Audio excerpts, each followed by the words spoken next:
Plot summary of All Quiet on the Western Front by Erich Maria Remarque. After enduring heavy fighting on the Western Front of World War I, a group of German soldiers rest behind the front lines. Over their first good meal in weeks, Paul Bäumer, the novel's narrator, and his friends Kropp, Jaden, Lear, Katczynski, Kat, and Muller bitterly remember how their schoolteacher Kantorek convinced them to enlist in the army with his idealistic and romantic ideas about war and glory. Now they've become so pragmatic and focused on mere survival that when they visit Kemmerich, a friend dying in the hospital, Muller asks Kemmerich if he can have Kemmerich's boots since Kemmerich won't need them anymore. Paul and his friends spend a lot of time talking about their petty and cruel commander during boot camp, Corporal Himmelstoss. They discuss why men like Himmelstoss, who was a postman in civilian life, become so terrible during war.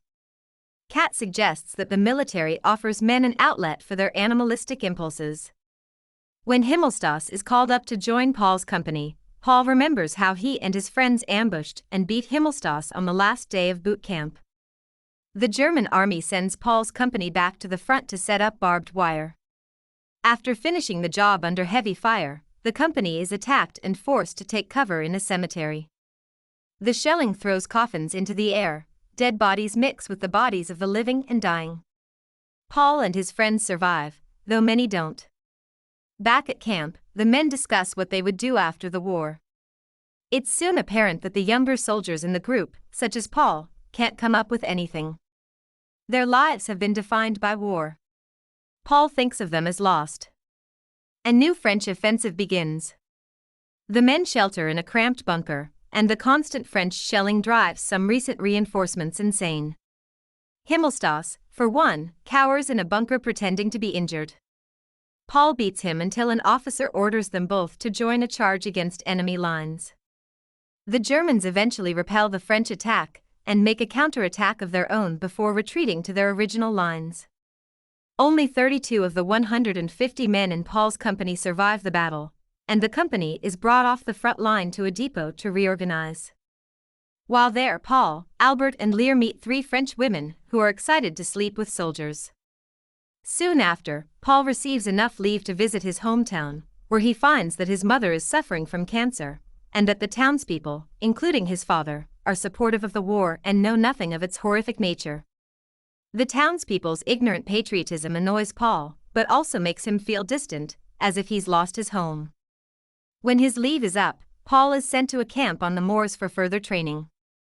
His duties include guarding Russian prisoners of war, with whom he comes to identify and sympathize as fellow human beings. Eventually, Paul is sent back to the front and his company. On an intelligence-gathering mission between enemy lines, he loses his bearings just as a French attack begins. As he waits in a shell hole for the attack to end, a retreating French soldier falls on top of him. Paul stabs the man but does not kill him. As the man slowly dies over the next day, Paul feels regret and does what he can to comfort him. After the shelling ends, Paul returns to camp and is sent with his friends to guard an abandoned village. Paul and Albert are injured while on patrol and wind up in a hospital, a frightful and depressing place where doctors sometimes practice unnecessary surgical procedures on injured soldiers. Albert has to have a leg amputated, but Paul recovers and is sent back to the front. Though the Germans are clearly losing, they fight on, and the war rages on into the summer of 1918.